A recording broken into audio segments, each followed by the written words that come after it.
بسم اللہ الرحمن الرحیم۔ احادیث مبارکہ۔ حضرت عمر رضی اللہ تعالیٰ عنہ سے روایت ہے کہ فرماتے ہیں کہ اسی اثناء میں ایک دن ہم رسول اللہ صلی اللہ علیہ وآلہ وسلم کی بارگاہ میں حاضر تھے کہ اچانک ایک شخص ہمارے پاس آیا جس کے کپڑے انتہائی سفید اور جو بال تھے اس کے وہ گہرے سیاہ تھے۔ نہ تو اس پر سفر کا کوئی اثر دکھائی دیتا تھا اور نہ ہی ہم میں سے کوئی اس کو پہچانتا تھا۔ وہ نبی کریم صلی اللہ علیہ وآلہ وسلم کے سامنے آ کر بیٹھ گیا۔ اس نے اپنے گھٹنے حضور صلی اللہ علیہ وآلہ وسلم کے گھٹنوں سے ملا دیے اور اپنی ہتھیلیاں اپنی رنوں پر رکھ لیں اور کہنے لگا، یعنی ایسے بیٹھا جیسے ہم نماز کی حالت میں بیٹھتے ہیں، اور کہنے لگا کہ اے محمد صلی اللہ علیہ وآلہ وسلم، مجھے اسلام کے بارے میں بتلائیے۔ رسول اللہ صلی اللہ علیہ وآلہ وسلم نے فرمایا کہ اسلام یہ ہے کہ تم اس بات کی گواہی دو کہ اللہ کے سوا کوئی معبود برحق نہیں اور حضرت محمد صلی اللہ علیہ وآلہ وسلم اللہ کے رسول ہیں۔ نماز قائم کرو، زکوٰۃ ادا کرو، رمضان المبارک کے روزے رکھو، اور اگر توفیق ہو تو بیت اللہ کا حج کرو۔ وہ شخص بولا، آپ نے سچ کہا۔ حضرت عمر رضی اللہ تعالیٰ عنہ فرماتے ہیں کہ ہمیں اس پر تعجب ہوا کہ یہ آپ صلی اللہ علیہ وسلم سے پوچھتا بھی ہے اور پھر آپ کی تصدیق بھی کرتا ہے۔ اس شخص نے حضور صلی اللہ علیہ وسلم سے کہا کہ مجھے ایمان کے بارے میں بتلائیے۔ آپ صلی اللہ علیہ وآلہ وسلم نے فرمایا کہ ایمان یہ ہے کہ تم اللہ تعالیٰ اور اس کے فرشتوں اور اس کی کتابوں اور اس کے رسولوں اور آخرت کے دن پر ایمان رکھو، اور ہر خیر و شر اس کی تقدیر، یعنی کہ ہر خیر اور شر کو اس کی تقدیر سے مانو۔ وہ شخص بولا، آپ نے سچ فرمایا۔ پھر اس شخص نے کہا کہ اب آپ مجھے مرتبہ احسان کے بارے میں بتلائیے۔ آپ صلی اللہ علیہ وآلہ وسلم نے فرمایا کہ احسان یہ ہے کہ تم اللہ تعالیٰ کی عبادت اس حال میں کرو کہ گویا تم اسے دیکھ رہے ہو، اور اگر تم اسے نہیں دیکھ رہے، یعنی اگر تم اس حالت کو نہ پا سکو تو وہ تو تمہیں ضرور ہی دیکھ رہا ہے۔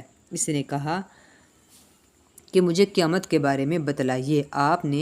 آپ صلی اللہ علیہ وآلہ وسلم نے فرمایا کہ جس کے بارے میں، یعنی جس سے اس بارے میں سوال کیا گیا ہے، وہ سوال کرنے والے سے زیادہ نہیں جانتا۔ اس شخص نے کہا کہ پھر مجھے اس کی نشانیوں کے بارے میں بتلائیے۔ رسول اللہ صلی اللہ علیہ وآلہ وسلم نے ارشاد فرمایا کہ اس کی نشانیوں میں سے بعض یہ ہے کہ باندی اپنے آقا کو جنم دے گی، اور تم دیکھو گے کہ ننگے پاؤں، ننگے جسموں والے تنگ دست رواحہ ہے بڑی بڑی عمارتیں بنانے لگے۔ حضرت عمر رضی اللہ تعالیٰ عنہ فرماتے ہیں، پھر وہ شخص چلا گیا، میں تھوڑی دیر تک بیٹھا رہا، پھر رسول اللہ صلی اللہ علیہ وآلہ وسلم نے فرمایا کہ اے عمر، کیا تم جانتے ہو یہ سوال کرنے والا کون تھا؟ میں نے عرض کیا، اللہ اور اس کا رسول ہی بہتر جانتے ہیں۔ رسول اللہ صلی اللہ علیہ وآلہ وسلم نے ارشاد فرمایا کہ وہ جبرائیل علیہ السلام تھے، تمہیں تمہارا دین سکھلانے کے لیے تمہارے پاس آئے تھے۔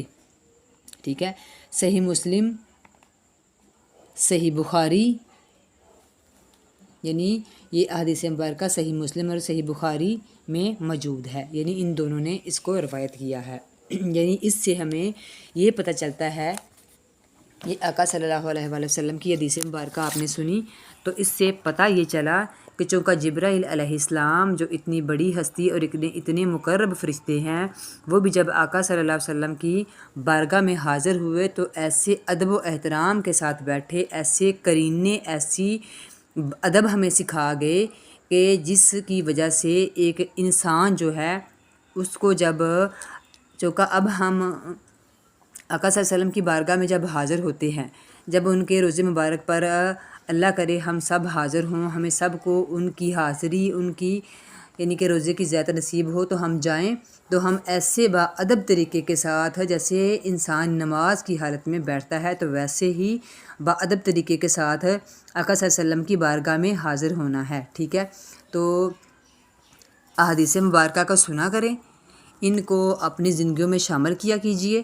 اور احادیث مبارکہ کو آگے زیادہ سے زیادہ شیئر کیا کیجیے، کیونکہ پیارے آقا صلی اللہ علیہ وسلم کی احادیث مبارکہ کو جس نے سنا، جس نے اس کو پڑھا، جس نے پڑھایا، جس نے سنا، یعنی جہاں جہاں تک یہ ہماری آواز آقا صلی اللہ علیہ وسلم کی حدیث مبارکہ پہنچتی جائے گی، انشاءاللہ صدقہ جاریہ بھی ہوتا جائے گا اور ہمارے لیے آخرت کا سامان بھی بنتا جائے گا۔ آخر میں اس دعا کے ساتھ کہ اللہ تعالیٰ سب سے پہلے مجھے اور اس کے بعد آپ تمام کو آقا صلی اللہ علیہ وسلم کی حدیث مبارکہ سے پیار کرنے والا بنائے، آمین۔ السلام علیکم ورحمۃ اللہ وبرکاتہ۔